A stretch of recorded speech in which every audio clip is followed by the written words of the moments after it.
Hello and welcome to blade learner. I am Sudhanshu and स्वागत है आप सभी का class 12th history chapter 4 thinkers beliefs and buildings के एमसीक्यू सीरीज के 5वें सेशन में। अभी तक हमने 4 सेशन ऑलरेडी ले लिया है, जिसमें हमने अलग अलग टॉपिक्स के ऊपर, बुद्धिज्म के ऊपर, जैनिज्म के ऊपर, सांची के स्तूपों के ऊपर, स्तूप का आर्किटेक्चर कैसा होता था, क्यों स्तूप बनाए जाते थे, सिम्बॉल्स का क्या अर्थ है, स्कल्पचर्स कैसे होते थे, कैसे इंटरेक्शन होता था अलग अलग रिलीजियस ट्रेडिशंस का, इन सब के ऊपर एमसीक्यूज को कवर करा है। अलग अलग कैटेगरी के एमसीक्यूज को हमने असोसिएशन रीजन को देखा, इमेज बेस्ड क्वेश्चंस को देखा, identify the places, identify the character based questions को देखा, and one line MCQs, choose the correct statement, match the following, map based questions, सारी चीज़ों को, सोर्स बेस्ड क्वेश्चंस। तो आपने अगर उन वीडियोस को नहीं देखा, पिछले 4 एमसीक्यू सेशंस को नहीं अटेंड किया है, देन डू अटेंड दो सेशंस। उनका लिंक जो है हमने डिस्क्रिप्शन बॉक्स में डाल दिया है।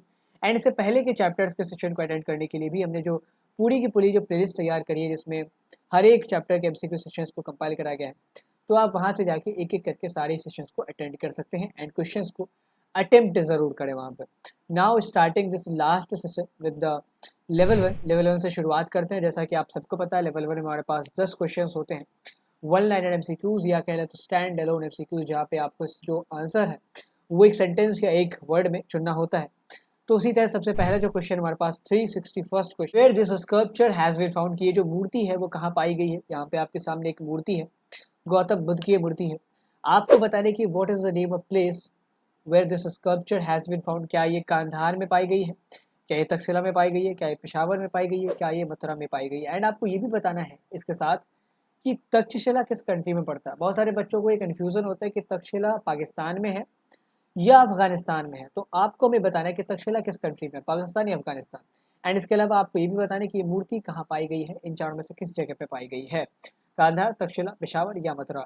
एंड एक बार और आपको बता दें कि जो भी इमेजेस वगैरह होते हैं आपके चैप्टर में, उनसे रिलेटेड क्वेश्चंस बहुत पूछे जाएंगे। ऐसा कि ये इमेज कहाँ प्राप्त हुई, इमेज किस सेक्ट को बिलोंग करते हैं, किस चीज़ को दर्शाते हैं। जैसा हमने पूछा था आपसे कि स्तूपा का इमेज दे दिया एंड पूछा कि ये जो सिंबल है, ये जो स्कल्पचर जिसमें केवल स्तूप को दर्शाया गया है, इसका मतलब क्या हुआ।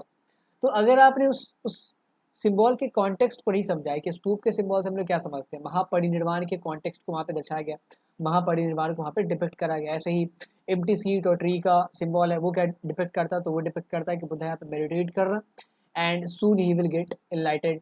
एंड ऐसे ही हमारे पास जो एक और सिंबल था जिसमें हमने देखा था चक्र दिया रहता है, तो चक्र किस चीज़ को डिपेक्ट करता है, तो चक्र इज डिपेक्ट बेसिकली जो ये धर्म चक्र है वो डिपेक्ट करता है बुद्धा के फर्स्ट सर्मन को, जो उन्होंने सारनाथ में दिया था। सो बहरहाल ये जो पहली मूर्ति है हमारे सामने, ये पाई गई है मथुरा में, this sculpture has been found in Mathura.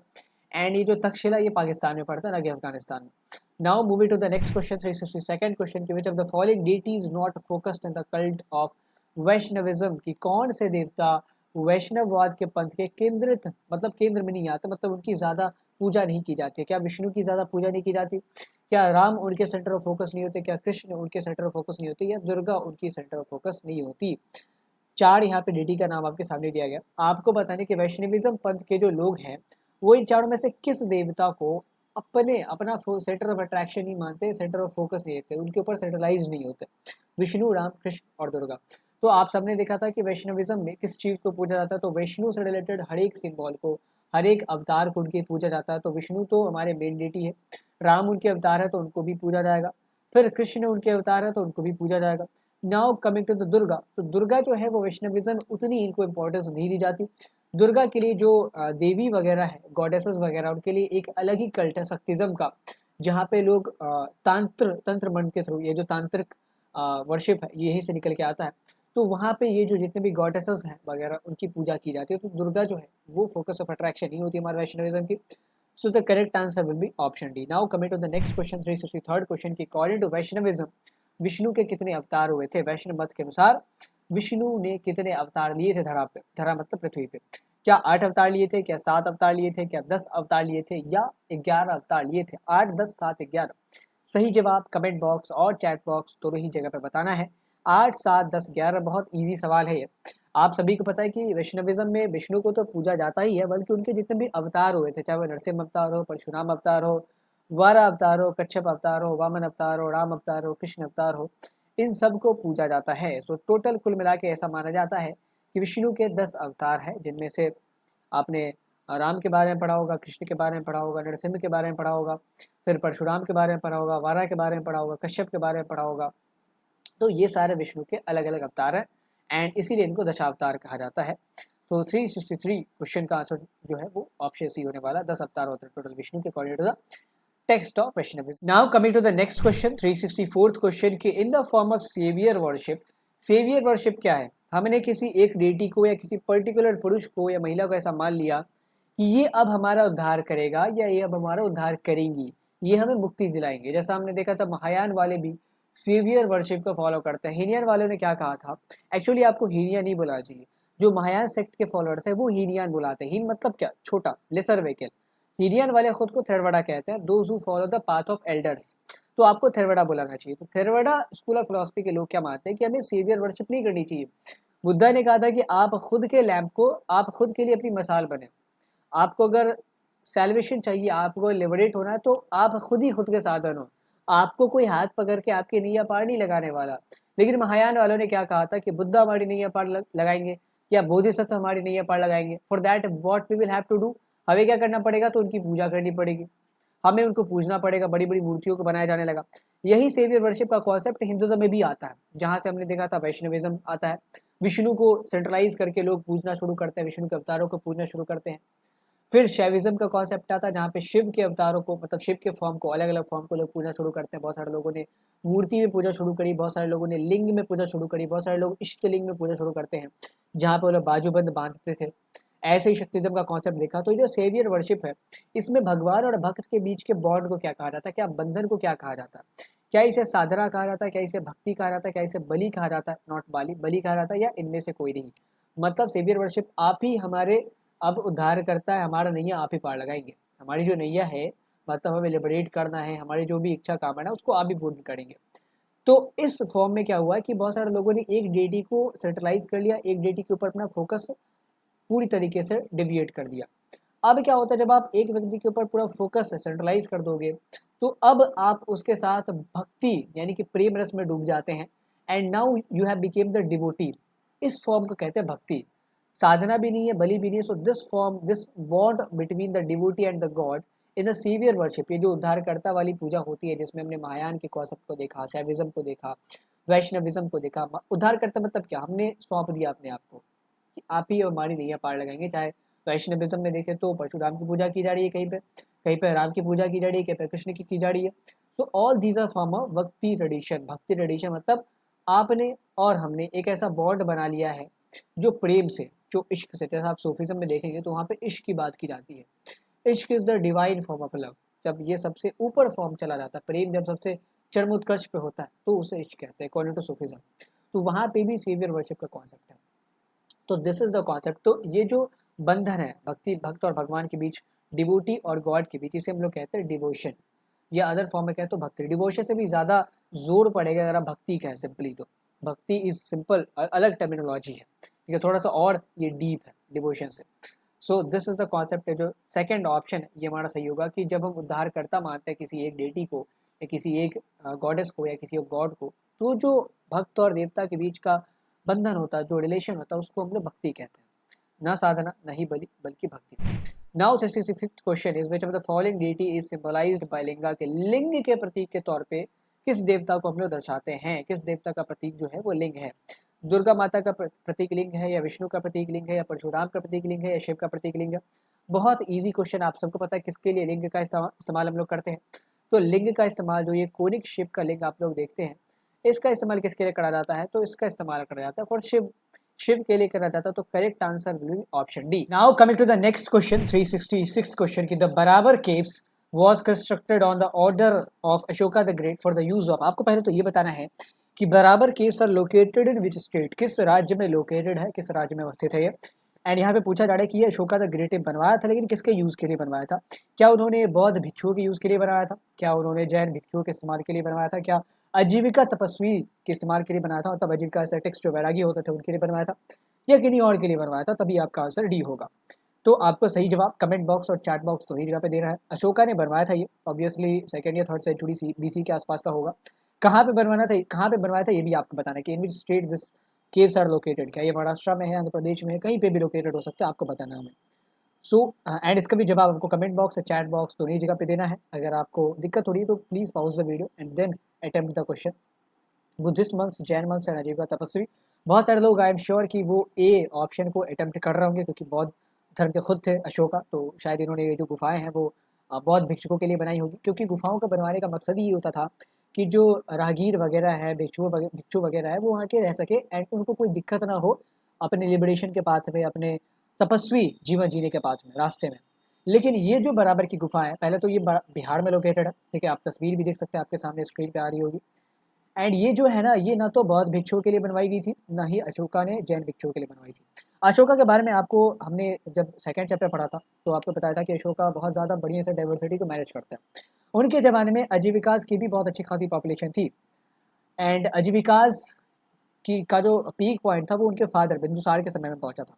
तो आजीविकास वाले जो थे वो जाते अशोका के पास, कहते कि सर हमें जो है एक जगह चाहिए जहाँ पे हम लोग रह सके एंड अपनी चीज़ों को प्रोपागेट कर सके, प्रचार प्रसार कर सके। तो उन्होंने कहा था कि चलिए हम आपके लिए गुफा बना देते हैं जहाँ पे आप भी रहेंगे और भी बहुत सारे धर्म के लोग रह सकते हैं, लेकिन पर्टिकुलरली वो आपके लिए रहेगी। सो आजीविका तपस्वी के लिए, मतलब आजीविका तपस्वी मतलब जो वैरागी वगैरह होते थे, एसेटिक्स होते थे, उनके लिए ये जो अशोका है उन्होंने केव को बनवाया था। आपको ये भी बताने कि आजीविका सेक्ट के फाउंडर कौन थे, हमने इनके बारे में पढ़ा है पिछले चैप्टर्स में। जो किंग्स फार्मर्स एंड टाउन्स था, केशिप कास्ट में क्लास वाला टाउन, उनमें भी पढ़ा। फिर इस चैप्टर में तो आपने देखा ही है। इस आजीविका सेक्ट के फाउंडर कौन है, आपको ये उनका नाम बताना है। Now coming to the next question, 367 question की, in which language the Puranas were composed, की पुराणों की रचना किस भाषा में हुई थी। यहाँ पे 4 ऑप्शंस हैं, पाली में हुई थी, तमिल में हुई थी, प्राकृत में हुई थी या संस्कृत में हुई थी। सही जवाब कमेंट बॉक्स और चैट बॉक्स दोनों ही जगह पे आपको बताना है। पाली, तमिल, प्राकृत एंड संस्कृत किस भाषा में पुराणों की रचना की गई है, पुराणों को रचित किया गया है, लिखा गया है नहीं, रचित किया गया। लिखा तो बहुत बाद में गया, आफ्टर द 6th और 7th सेंचुरी BC इनकी रचना करी गई, फिर इनको लिखा तो बहुत बाद में आके जाता है। तो अगर पुराणों की बात करें तो जब हमने आपको थर्ड चैप्टर पढ़ाया था तो उसमें हमने देखा था धर्मशास्त्रों को, उसमें पुराणों को देखा था, तो आपको बताया गया था कि जो संस्कृत है ना, वेदों की संस्कृत बहुत ज़्यादा टफ थी। उनको शूद्र और महिलाएं नहीं पढ़ सकती थी क्योंकि उनको उतनी तालीम ही नहीं दी जाती थी, उनको उतना पढ़ाया नहीं जाता था। तो जब पुराणों की रचना शुरू हुई तो वहाँ पे जो रचयिता थे उन्होंने इस बात का ध्यान में रखा, इस बात को कि हमें महिलाओं को भी, शूद्रों को भी अब पुराणों को समझने का मौका देना है। दैट मीन्स कि हमें इनको सिंपल संस्कृत में कंपोज करना पड़ेगा। सो दिस पुरानाज, ऑल जितने भी पुराण है हमारे पास, सारी चीज़ें संस्कृत में कंपोज की गई हैं। And this Sanskrit is pretty much easier than the Sanskrit that was used in Vedas. जो वेदा में संस्कृत यूज की गई है उनसे बहुत ही ईजी है। Now coming to the next question, 368th question, Kailashnath temple located in Ellora cave is dedicated to. Ellora cave किस स्टेट में है ये भी आपको बताना है। Ellora caves are located in which state. And यहाँ पे क्वेश्चन ये पूछ रहा है कि एलोरा केव जो कैलाशनाथ टेम्पल के परिसर में है, एलोरा केव जिसमें कि कैलाशनाथ टेम्पल है, आपको बताना है कि इस कैलाशनाथ टेम्पल में डेडी कौन है, किसके लिए ये टेम्पल बनवाया गया था। क्या ये विष्णु के लिए बनवाया गया था, क्या ये शिव के लिए बनवाया गया था, क्या ये ब्रह्मा के लिए बनवाया गया था, क्या ये कृष्णा के लिए बनवाया गया था। एलोरा गुफाओं में स्थित कैलाशनाथ मंदिर किसको समर्पित है, विष्णु, शिव, ब्रह्मा, कृष्णा।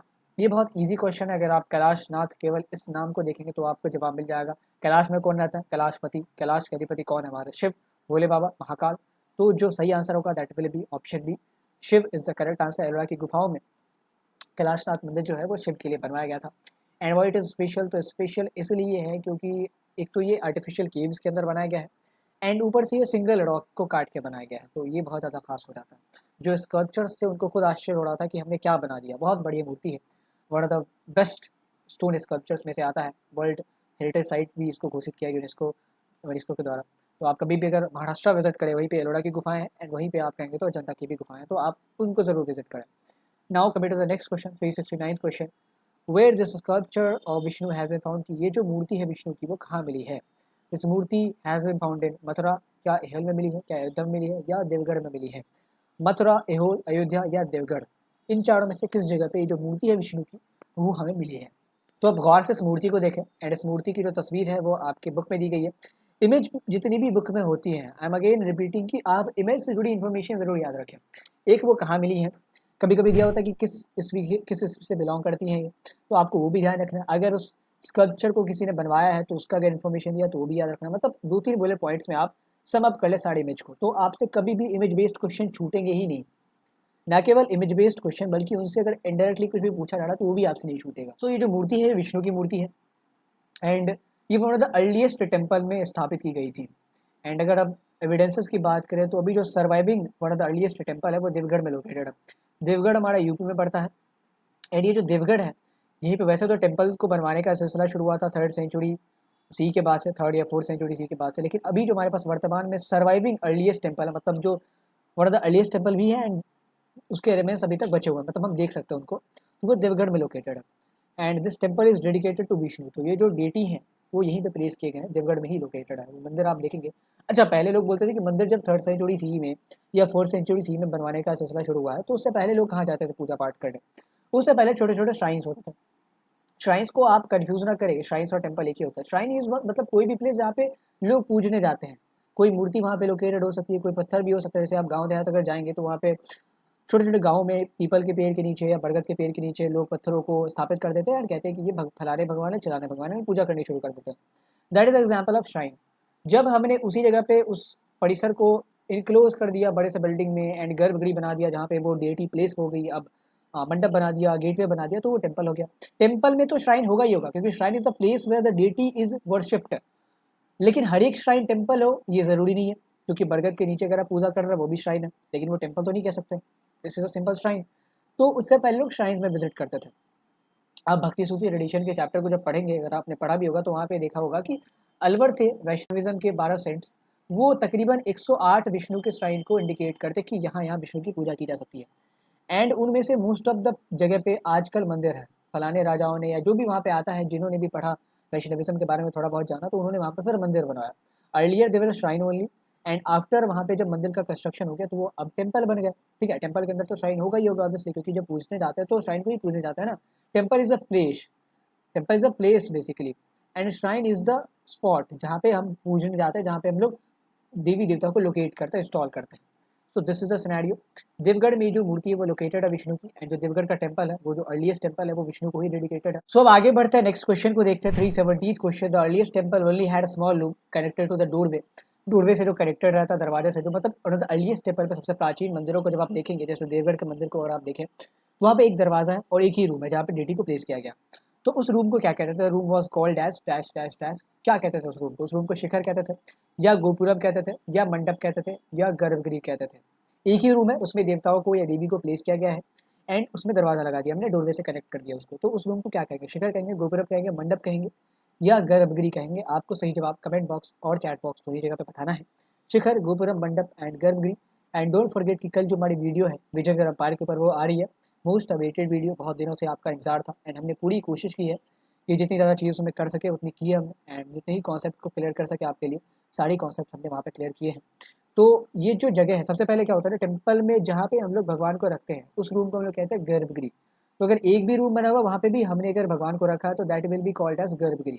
मंडप क्या होता है? अगर आपने टेम्पल देखा होगा, दिस इज द टेम्पल, तो उसके आगे कुछ एक असेंबली टाइप का बना होता है जिसमें पिलर्स वगैरह लगे होते हैं, जहाँ पे लोग बैठते हैं, साधना करते हैं। दिस इज मंडप। गोपुरम, मतलब साउथ इंडिया में अगर आप जाएंगे तो बहुत बड़े बड़े गोपुरम को बनाने का चलन है। ये जो आप देखते हैं ना गोपुरम, पहले मैं कंफ्यूज रहता था कि ये शायद बड़े बड़े मंदिर हैं, बट दीज आर गेटवेज। आपने देखा होगा ऐसे करके गोपुरम्स वगैरह होते हैं। ठीक है, तो ये गेटवे है, मंदिर नहीं है, मंदिर तो अंदर होता है। तो ये जो हमारा गोपुरम है, एंड जो हमारा मंडप है, शिखर मतलब ये टॉप, यहाँ पे अगर आपने देखा होगा Nagda style of temple architecture में, तो ये हमारा टेम्पल हो गया। लेट सपोज हमारा ये टेम्पल हो गया, 1 मिनट, ये हमारा टेम्पल हो गया। एंड ऊपर की तरफ हमारा एक शिखर होता है, ये जो है हमारा एक शिखर होगा। ठीक है, ये जो शिखर है ना, इसको हम लोग कहते हैं, मतलब ऊपर की तरफ जो क्राउन रहता है हमारा ज्वेल में, दैट इज द शिखर। तो शिखर, गोपुरम, गोपुरम का कॉन्टेक्स्ट द्रविड़ आर्किटेक्चर से है। मंडप हमारे यहाँ दोनों में होता है, द्रविड़ आर्किटेक्चर में भी होता है, एंड जो Nagda style of temple architecture जो नॉर्थ इंडिया में फॉलो किया जाता है उसमें भी हमारे पास मंडप्स होते हैं। तो ये जो जिसमें भगवान को प्लेस किया जाता है उसमें गर्भ, उसको गर्भगृह कहते हैं। पुराने ज़माने में भी जब एक ही रूम रहता था तब भी उसमें ही भगवान को प्लेस करता था ना, तो दैट विल ऑल्सो भी नोन एज गर्भगृह। वो भी कमरा जो है गर्भगृह ही कहलाएगा। नाउ होप कि आपने लेवल 1 में सारी क्वेश्चंस को अटेम्प्ट किया होगा, गर्भगृह के कॉन्सेप्ट को समझा होगा, अलग अलग जितनी भी चीज़ें थी सबको समझ लिया होगा। एंड ये चूँकि हमारा लास्ट सेशन होने जा रहा है, उसके बाद हम लोग भक्ति सूफी एडिशन को शुरू करेंगे, तो ये ज़रूरी हो रहा था कि आप लोगों ने पिछले जितने भी सेशंस को अगर देखा, अटेंड किया है, तो उसके ऊपर रिवाइज कर लें। जितने भी चैप्टर्स हैं, हमारे पास 4 चैप्टर्स हैं ऑलरेडी इस फर्स्ट बुक में, तो उसके सेशंस को ना 1.5x या 1.75x पे डाल के रिवाइज कर लें, ताकि आपकी चीज़ें दिमाग में रहे, जहन में रहे आपके। Now starting the level 2। Level 2 में सबसे पहले एक इमेज बेस्ड क्वेश्चन, यहाँ किस शैली की कला का प्रयोग किया गया है, विच style of art is used है। आपको बताना है, ये सवाल जो है सैम्पल पेपर में भी आपसे पूछा गया था, यही मूर्ति डाल के। क्या यहाँ अमरावती की कला को मेंशन किया गया, क्या यहाँ गांधार स्कूल ऑफ आर्ट को मेंशन किया गया है, क्या यहाँ मथुरा स्कूल ऑफ आर्ट को मेंशन किया गया, या नन ऑफ द एबव, किस स्कूल ऑफ आर्ट को यहाँ मेंशन किया गया है। अगर आप ऐसा भी बता सके कि ये जो मूर्ति है वो कहाँ से मिली है ना, तो भी आप, अगर आपको पता है कि मूर्ति कहाँ से मिली है, तो भी आप सही जवाब दे सकते हैं। क्या इस मूर्ति कला में अमरावती की कला का इस्तेमाल करा गया है, गांधार की कला का इस्तेमाल करा गया, गांधार की मूर्ति कला का, या मथुरा की मूर्ति कला का इस्तेमाल करा गया, या किसी और जगह की मूर्ति कला का इस्तेमाल करा गया, तब आपका आंसर जो है वो डी हो जाएगा, इनमें से कोई भी नहीं। तो ये जो मूर्ति है वो सबसे पहले मिली कहाँ से, अफगानिस्तान के गांधार से, ठीक है, जो कि आज का कांधार हो जाता। And Kandahar school of art जो होता है, Kandahar school of sculpture making, उसमें ऐसी ही चीज़ होती है, बुद्धा को ना एक चोगे में दिखाया जाता है एंड ऐसे खड़े होते हैं बुद्धा इस पोस्चर में, इस पोस्चर में। ये जो हमारा गांधार स्कूल ऑफ आर्ट है, यहाँ पर अगर आप देखेंगे तो इस ये जो आप देख सकते हैं ऊपर बुद्धा को ऐसे जूड़ा बांधे हुए दिखाया जा रहा है, वो भी गांधार स्कूल ऑफ आर्ट में ही दिखाया जाता है। So this is an example of Gandhara school of art. And आप कह सकते हैं कि यहाँ पे शायद महायान वाले ज़्यादा ही एक्टिव रहे होंगे, क्योंकि बुद्धा की आइडल एंड इनके मूर्तियों को बनाने का सिलसिला Theravada school of philosophy, Theravada school of Buddhism में तो हमने नहीं देखा। वो लोग तो सिम्बॉल्स के थ्रू बुद्धा को रिवर करते थे, जैसे स्तूपा हो गया, चक्र हो गया, बोधि ट्री या सीट हो गया, एम्प्टी सीट हो गया, इन सब के थ्रू वो लोग बुद्धा को रिवर, बुद्धा को याद किया करते थे। जब महायान सेक्ट के लोग आते हैं तब उन्होंने सोचा कि अब हमें बुद्धा को एंड बुद्धि हर एक बोधिसत्व को पूजना चाहिए, बिकॉज उनके बिना एंड सेवियरशिप का कॉन्सेप्ट आता है ना, वो हमारे मुक्ति दाता है, उनके बिना हम मुक्त नहीं हो सकते। Now coming to the next question, यहाँ पे आपको करेक्ट नॉट करेक्ट स्टेटमेंट चुनने, जो गलत स्टेटमेंट हमको चुने। प्रारंभिक विद्वान जो अर्ली स्कॉलर्स होते थे, प्रारंभिक विद्वान, उनके संदर्भ में कुछ कुछ यहाँ पे कथन है जो हो सकता है कि गलत हो। आपको बताने की कौन कौन से कथन यहाँ पे गलत है एंड उसको चुन के हमें ऑप्शन में बताना, ऑप्शन सही एंड उस हिसाब से ऑप्शन को सेलेक्ट करके हमें जवाब देना कमेंट बॉक्स और चैट बॉक्स दोनों जगह पे। सबसे पहला statement, they use textual evidences to know about the sculpture. लिए स्कॉलर्स जो हैं वो जब स्कल्पचर्स को देखते हैं, वो जब मूर्तियों को देखते हैं, तो वो उसको जानने के लिए साहित्यों को पढ़ते हैं, किताबों को पढ़ते हैं, क्योंकि वहाँ से वो उनका रेफरेंस ढूंढेंगे, तभी उनको ज़्यादा इन्फॉर्मेशन मिलेगी। पहला स्टेटमेंट। दूसरा स्टेटमेंट की प्राचीन मूर्तिकला के बारे में जानने के लिए इन इतिहासकारों ने, अर्ली स्कॉलर्स ने क्या करा, ये जो प्राचीन मूर्ति कला है उनकी तुलना फारसी मूर्ति कला से करी कि जो चीज़ें हैं वो उनको आसानी से समझ में आ सके। तीसरा स्टेटमेंट की जो आर्ट हिस्टोरियन होते हैं, कला इतिहास का, जिनका काम ही यही होता है कि स्कल्पचर उन्होंने देखा, अब उनको बताने कि ये स्कल्पचर क्या कह रहा है, इसके पीछे की कहानी क्या है, तो वो इसमें स्टेटमेंट दिया गया है। वो कभी भी अगर टेक्सचुअल एविडेंसेस से कंक्लूजन निकाल रहा है, मीनिंग निकाल रहा है, मतलब निकाल रहा है, तो कभी वो भ्रमित नहीं होते, कभी वो गलत नहीं हो सकते। कला इतिहासकार कभी भी ग्रंथों से मूर्ति कला का अर्थ निकालते समय भ्रमित नहीं होते, कंफ्यूज नहीं होते, हमेशा एक्यूरेट रहते हैं। इन तीनों में से कौन कौन से कथन गलत है, सही जवाब आपको कमेंट बॉक्स और चैट बॉक्स दोनों जगह पे चुन के हमें बताना है। केवल वन, पहला दूसरा दोनों, दूसरा तीसरा दोनों, या केवल तीसरा। पहला दूसरा तीसरा दो, तीनों ही स्टेटमेंट को आपको सही से पढ़ना है एंड फिर आपको अपना जवाब हमें कमेंट बॉक्स और चैट बॉक्स दोनों जगह पे बताना है। Waiting for your answers in the comment box and in the chat box. And आपके जितने भी 11th क्लास के जूनियर्स हैं, आप उनको हमारे चैनल को शेयर कर सकते हैं, क्योंकि अभी हमने MCQ सीरीज शुरू की है, but students are not that much excited, शायद वो आ नहीं रहे एंड कोई भी अटेम्प्ट नहीं करता। तो इसीलिए अगर आपके जहन में कोई है, आपकी नज़र में कोई है, तो आप उनको लाएं।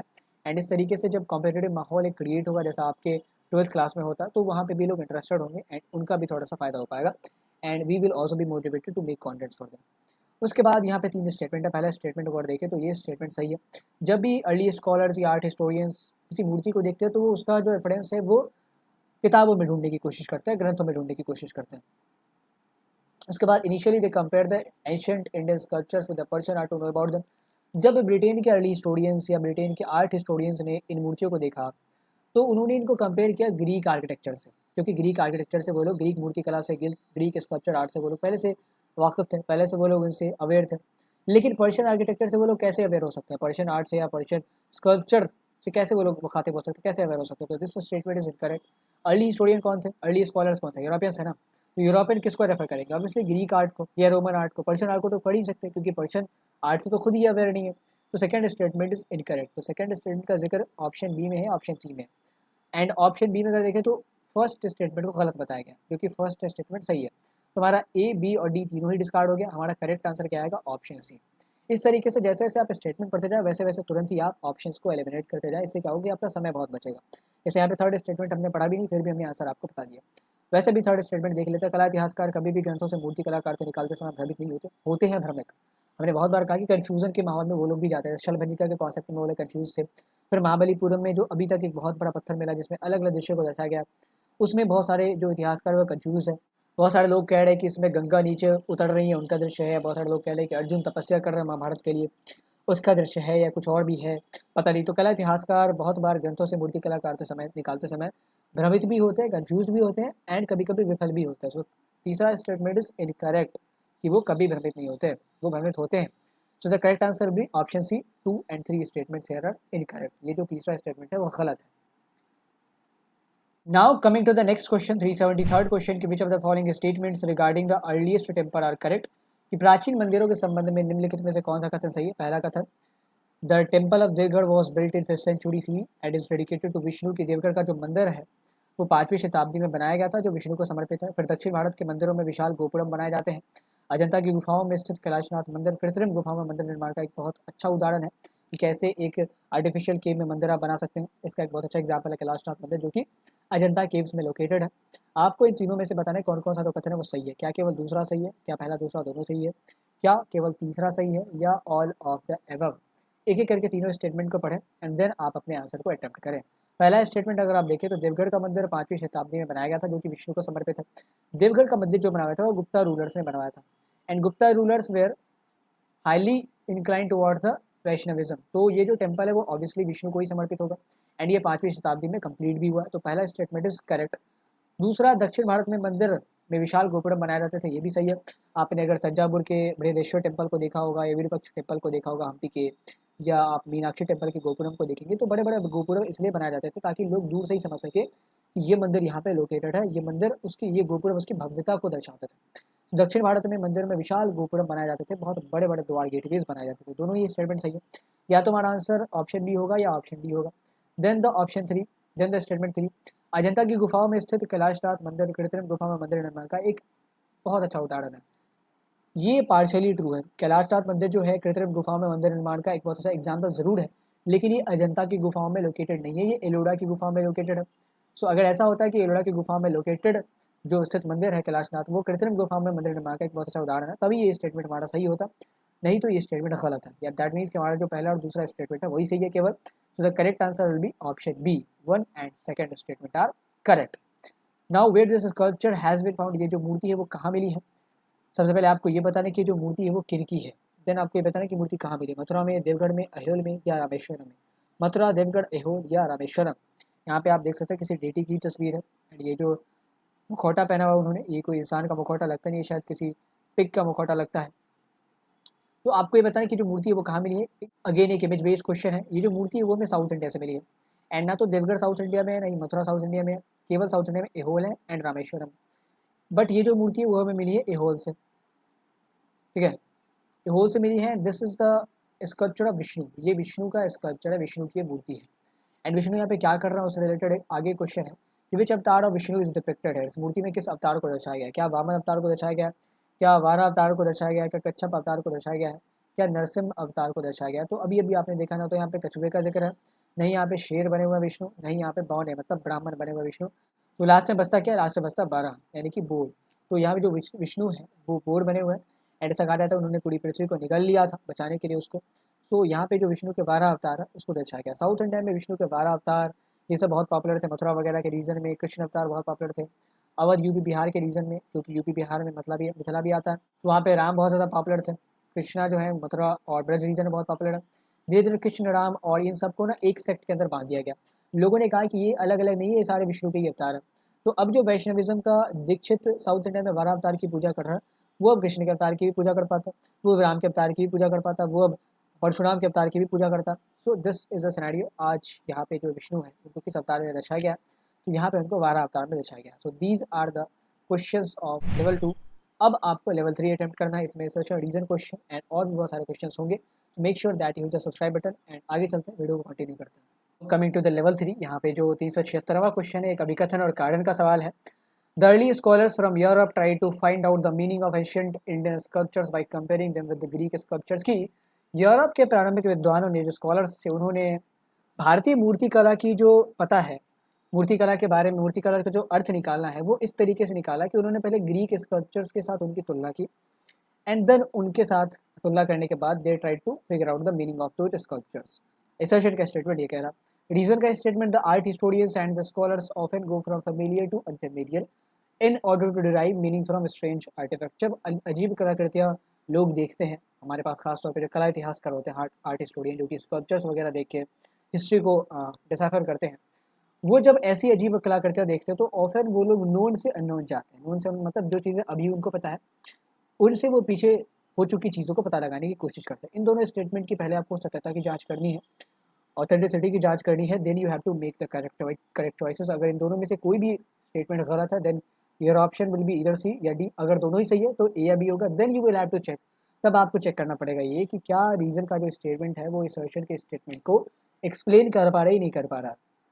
सो अभिकथन का स्टेटमेंट, रीजन का स्टेटमेंट, दोनों ही स्टेटमेंट को अच्छे से पढ़ें। Pause the video and attempt the question in the comment box and in the chat box too. Early scholars from Europe try to find out the meaning of ancient Indian sculptures by comparing them with the Greek sculptures। ये एकदम सही है। उन्होंने जब Indian sculptures को देखा तो they try to figure out कि कहीं ये ग्रीक स्कल्पचर से मिलते जुलते होंगे या नहीं होंगे, क्योंकि उनके टाइम में जो सबसे एंशियंट स्कल्पचर वो तो ग्रीक और रोमन ही है, तो obviously they will compare with the Greek sculpture. Now ये कंपेयर क्यों करते थे? जो रीजन का स्ट्रक्चर का स्टेटमेंट है वो तो सही है, दैट मीन्स के जो ऑप्शन सी वहाँ डिस्कार्ड हो गया। रीजन का statement is the art historians and the scholars often grow from familiar to unfamiliar in order to derive meaning from strange artifacts. ये तो होता ही, हमने हड़प्पन सिविलाइजेशन में भी देखा था कि जैसे हमने जब वहाँ पे सैडल कॉर्न्स देखा, जहाँ पे चक्कियाँ देखी, तो हमने क्या कैसे पता लगा कि चक्कियों का इस्तेमाल कैसे होता है? हमने देखा कि आजकल चक्कियों का इस्तेमाल किस लिए होता है, मसाले को पीसने के लिए या गेहूँ पीसने के लिए। उस ज़माने में भी ऐसे ही चीज़ों को पीसने के लिए किया जाता होगा। तो ऐसे ही ये जो स्कल्पचर को से फिगर आउट करते हैं आर्ट हिस्टोरियन, तो जो चीज़ें उनको पता है उनसे वो लोग फिर जो चीज़ें उनको नहीं पता है उसे पता लगाने की कोशिश करते हैं। This statement is also correct and here this is the reason. ये जो रीज़न है वो इस सेक्शन को एक्सप्लेन भी कर रहा है, क्योंकि उनके पास ग्रीक स्कल्पचर की अच्छी खासी नॉलेज थी। That is why they refer to the Greek sculpture. इसीलिए वो ग्रीक स्कल्पचर की तरफ जाते हैं ताकि हमें कुछ तो कंपैरिजन करके पता लग सके कि भाई ऐसे नए नक्श क्यों बनाए जाते थे, ये जो चोगा है वो क्यों पहनाया जाता था। सो ये जो रीज़न है ये सेशन के स्टेटमेंट को एक्सप्लेन भी कर रहा है। वोली बिकॉज के स्कॉलर्स जब स्ट्रेंज आर्टिफैक्ट्स को देखते हैं तो हमेशा वो नोन से अननोन की तरफ जाते हैं। जो चीज़ें उनको पता है उनसे वो लोग जो चीज़ें नहीं पता है उनको पता लगाने की कोशिश करते हैं। एक एग्जाम्पल हमने हड़प्पा के केस में देखा, तो वहाँ पे कोनिक शेल्स हमें मिले थे छोटे छोटे, तो हमने क्या सोचा कि ये कोनिक शेल्स प्रोबेबली वो वर्शिप के लिए यूज़ करते होंगे, क्योंकि आज के ज़माने में कोनिक एक बहुत बड़ा हम लोग शिवलिंग यूज़ करते हैं। तो इससे दैट इज़ नोन कि आज के ज़माने में कोनिक शेप का एक शिवलिंग होता है, एंड इससे हम लोग अनफेमिलियर पे जाते हैं जो हड़प्पा सिविलाइजेशन में हमें कोनिक शेल्स मिले। अच्छा, ये प्रोबेबली वर्शिपिंग के लिए यूज़ किया जाता होगा। बहुत सारे इतिहासकारों ने ये आर्ग्यू किया कि ये शायद चौसे के खेल के लिए, किसी प्रकार का डाइस गेम के लिए इस्तेमाल किया जाता है, क्योंकि वो जो छोटे छोटे कॉनिक शेल्स थे, ऐसी आकृति हम लोग जो चौसे का गेम होता है, जो डाइस गेम होता है, उसमें भी इस्तेमाल करते हैं। ऑलवेज एक grow from familiar to unfamiliar. हमेशा वो लोग जो चीज़ें उनको पता है, परिचित है, उनसे वो लोग अपरिचित की ओर जाते हैं। So correct answer will be option A की both A and R are true and R is the correct explanation of A. Here we have the next question, the assertion. यहाँ भी असर्शन रीजन का question है। The Puranas were written in the simple Sanskrit verses की जो पुराण है बहुत सरल संस्कृत छंदों में लिखे गए थे। रीजन का statement, the composers wanted that women and Shudra too could learn and understand them. के रचनाकार ये चाहते थे कि महिलाएं और शूद्र भी उन्हें सीख सके और समझ सके। अगेन भैया अप्रोच रखना, दोनों ही स्टेटमेंट की पहले आपको सत्यता की जांच करनी है, कौन सही है कौन गलत है। First you have to check the authenticity, then एक बार आपने ऑथेंटिसिटी चेक कर ली, then you have to figure out कि कौन गलत है कौन सही है। अगर दोनों सही है then your answer will be इधर ए और बी, एंड अगर ए और बी में कंफ्यूज है तो आपको चेक करना है कि रीजन जो है करेक्ट एक्सप्लेनेशन है या नहीं, एसर्शन का सही से जस्टिफाई कर रहा है नहीं कर रहा। अगर रीजन का स्टेटमेंट नहीं आता तो क्या एसर्शन का स्टेटमेंट दुनिया में आता, एग्जिस्ट करता ही नहीं करता। तो यहाँ पे अगर आप देखेंगे तो एसर्शन का जो स्टेटमेंट है that is completely correct. Puranas जो है बहुत सिंपल संस्कृत वर्सेस में लिखे गए थे। रीज़न क्या है कि कंपोजर्स चाहते थे कि वो ऐसे कंपोज करें ताकि महिलाएं और शूद्र भी इनको पढ़ लिख सकें। ये भी रीज़न का भी स्टेटमेंट सही है। तो दोनों ऑप्शन हमारे डिस्कार्ड हो गए, या तो ए होगा या बी होगा आंसर। अब रीज़न का स्टेटमेंट देखें, अगर रचनाकार नहीं चाहते कि महिलाएं और शूद्र उनको पढ़ सके तो कभी वो सरल छंदों में पुराणों की रचना नहीं करते, वो मुश्किल छंदों में करता। जैसे उपनिषदों की रचना करी गई है, जैसे वेदों की रचना करी गई है, वैसे ही करते हैं। लेकिन चूंकि दे थाउट की जो वेद हैं, जो उपनिषद है, वो शूद्र और महिलाएं नहीं पढ़ पाती क्योंकि वो डिफिकल्ट संस्कृत है एंड इनकी तरबियत, इनको पढ़ाया लिखाया नहीं जाता। तो हम ऐसे सरल भाषा में इसको कंपोज कर सके ताकि महिलाएं और शूद्र दोनों ही इसको समझ सके एंड सीख सके। So both assertion and reason are correct, both assertion and reason are correct, and reason is the R is the correct explanation of A, की आर जो है सही तरीके से व्याख्या करता है ए की। तो यहाँ पे अगर देखिए कि अगर रचनाकार नहीं चाहते ये कि महिलाएं और शूद्र भी इनको पढ़ सके, तो ऑब्वियसली वो जैसे वेदों को, जैसे उपनिषदों को भारी संस्कृत मतलब डिफिकल्ट कठिन संस्कृत में कंपोज किया गया है, वैसे ही वो कठिन संस्कृत में ही करते, सरल संस्कृत में करने की आवश्यकता थी। इसलिए क्योंकि वो चाहते थे कि महिलाएं और शूद्र भी इनको पढ़ लिख सकें। Now the correct answer will be option ए। अब यहाँ पे एक इमेज है, एंड उससे रिलेटेड 3 क्वेश्चन हैं। हमने आपको कहा था कि इमेज से रिलेटेड डायरेक्ट क्वेश्चन भी आ सकते हैं, इनडायरेक्ट क्वेश्चन भी आ सकते हैं। इसका एग्जाम्पल अभी आप देखें। सबसे पहला जो क्वेश्चन है वो तो बहुत डायरेक्ट है, ये स्कल्पचर कहाँ मिला, ये जो मूर्ति है वो कहाँ पे मिली है, क्या ये मूर्ति मथुरा में मिली है, क्या ये मूर्ति देवगढ़ में मिली है, क्या ये मूर्ति अमरावती में मिली है, क्या ये मूर्ति महाबलीपुरम में मिली है। देवगढ़, अमरावती, महाबलीपुरम या मथुरा। सही जवाब कमेंट बॉक्स और चैट बॉक्स सभी जगह पर बताना है। And I am waiting for your responses. ये जो मूर्ति है, क्योंकि जिस चैप्टर में इमेज बेस्ड क्वेश्चन ज़्यादा होते हैं उसमें तो और ज़्यादा प्रोबेबिलिटी है, क्योंकि मैप की संख्या इस चैप्टर में बहुत कम है। मैप में कुछ सांची लोकेट करना है, थोड़ा बहुत अगर होगा तो अमरावती लोकेट करना, वो भी इंपॉर्टेंट नहीं है। मेन इस सांची, उसके अलावा कोई मैप में कोई भी स्थल होता है इंपॉर्टेंट नहीं है। सांची और सारनाथ को भी हमने आपको लोकेट करके बता ही दिया। उसके अलावा सिर्फ इमेजेस ही है। तो ये इमेज, ये जो स्कल्पचर है बहुत ज़्यादा इंपॉर्टेंट हो जाता है। ये स्कल्पचर आपका मिला है महाबलीपुरम से। महाबलीपुरम में एक रॉक है बहुत बड़ा, उसमें बहुत एक सीरीज ऑफ स्कल्पचर वहाँ पे कार्व आउट करी गई है। एंड उसी को तो लेके बहुत सारे जो हिस्टोरियंस है वो कंफ्यूज है कि भाई ये क्या कार्व आउट करा गया, यहाँ पे महाभारत का सीन है या यहाँ पे किसी देवी को दिखाया गया है या यहाँ पे गंगा को दिखाया गया है, अर्जुन को दिखाया गया, किसको दिखाया गया। Mahabalipuram is located in Tamil Nadu. And यही महाबलीपुरम में आई थिंक 2019 के आसपास जो मोदी और शी जिनपिंग थे वो मिले थे। बहुत एंशियंट सिटी है ये, बहुत एंशियंट पोर्ट सिटी हुआ करती थी। तो महाबलीपुरम में ये जो मूर्ति है वो हमें मिली है। एंड आपको ये बताने की जो मूर्ति है वहाँ पे किस डेटी को डिपिक्ट करा गया, क्या यहाँ पे कृष्ण को डिपिक्ट करा गया, क्या यहाँ पे दुर्गा को डिपिक्ट करा गया है, क्या यहाँ पे शिव को डिपिक्ट करा गया है, क्या यहाँ पे परशुराम को डिपिक्ट करा गया। तो इन चारों में से किस डेटी को यहाँ पे चित्रित करा गया, किस डेटी का यहाँ पे चित्रण करा गया, आपको ये बताना। कृष्ण, दुर्गा, शिव और परशुराम। अगर आपने इस इमेज को पढ़ा होगा एंड इस इमेज से जुड़ी जितनी इन्फॉर्मेशन थी आपने अगर उनको देखा होगा तो you will be able to answer. ये ना तो कृष्ण की है, ना ही शिव की है, ना ही परशुराम की है। ये जो यहाँ डेटी है वो दुर्गा माता है। यहाँ इस पत्थर के इंस्क्रिप्शन पे अगर आप देखेंगे, इस पत्थर के इमेज पे दुर्गा माता को इंडिकेट करा गया है, उनको यहाँ पे चित्रित करा गया है। अगर आप देख पा रहे होंगे तो दुर्गा माता इज डिपिक्टेड है। Now coming to the next question, the question number 380वें क्वेश्चन पे, आखिरी क्वेश्चन इस चैप्टर का। एंड इस चैप्टर की पीडीएफ्स जो 3 पार्ट की पीडीएफ है वो तो हमने ऑलरेडी डाली है टेलीग्राम ग्रुप पे। एंड जो कंप्लीट इस चैप्टर की पीडीएफ है एमसीक्यूज की वो भी आ जाएगी। अगर आपने टेलीग्राम ग्रुप अभी तक ज्वाइन नहीं किया तो प्लीज़ ज्वाइन द ग्रुप, ताकि सारी पीडीएफ्स, नोट्स वगैरह, डेली डिस्कशंस, क्विजेस, सारी चीज़ें वहाँ पर अवेलेबल है। जितनी भी चीज़ें आप सोच सकते हैं सारी चीज़ें बताती है। जो भी डाउट्स आप पूछेंगे within 1 hour, within 1.5 hour, या बहुत हो सका तो 2 घंटे लेंगे, उससे ज़्यादा नहीं लेंगे। अगर हम लोग उस टाइम एक्टिव नहीं है तो, अगर एक्टिव है तो 5 मिनट में भी आ जाएगा, तब तो 2 मिनट में भी आ जाएगा। आप जब जुड़ेंगे तो you will get to know कि कितने बच्चे डाउट्स पूछते हैं एंड उनका reply within 10 minutes, within 2 minutes, within 3 minutes हम लोग देने की कोशिश करते हैं and they are satisfied there. तो आई वुड रिकमेंड कि आप लोग उस ग्रुप को ज्वाइन करें for the discussions, for the PDFs, for the notes, for the quizzes and all. 380वां क्वेश्चन क्या है कि जब ऐसे कल्ट को हम लोग क्या कहते हैं, ऐसे पंथ को हम लोग क्या कहते हैं जहाँ पे विशेष रूप से देवी की एंड देवियों में भी विशेष रूप से दुर्गा की पूजा की जाती है, क्या उसे शैविज्म कहा जाता है, क्या उसे वीर शैव ट्रेडिशन कहा जाता है, क्या उसे वैष्णविज्म कहा जाता है, क्या उसे शक्तिज्म कहा जाता है। शक्तिवाद, शैव, वीर शैव और वैष्णव, इन चारों में से कौन वो पंथ है जहाँ पे देवी की पूजा की जाती है, देवी में भी विशेष रूप से दुर्गा की पूजा की जाती है। अगर आप कभी कामाख्या गए होंगे या कभी आप रजरप्पा गए होंगे तो वहाँ पे शक्तिज्म के बहुत सारे फॉलोअर्स आते हैं। एंड आप सभी को पता है कि कामाख्या और रजरप्पा में देवी की पूजा की जाती है। तो ये किस सेक्ट से बिलोंग करते हैं ये लोग। तो ये जो सेक्ट है ये तो शैव है, शैव में तो शिव की पूजा करता है, वैष्णव में विष्णु की। वीर शैव ट्रेडिशन जो है ना वो भी शैव ट्रेडिशन का ही एक सेक्ट है, यहाँ पे भी शिव की पूजा की जाती है लेकिन एक अलग फॉर्म में पूजा की जाती है। वहाँ तक ये जो वीर शैव ट्रेडिशन के फॉलोअर वो तो यहाँ तक मानते हैं कि हम एक अलग रिलीजन ही है।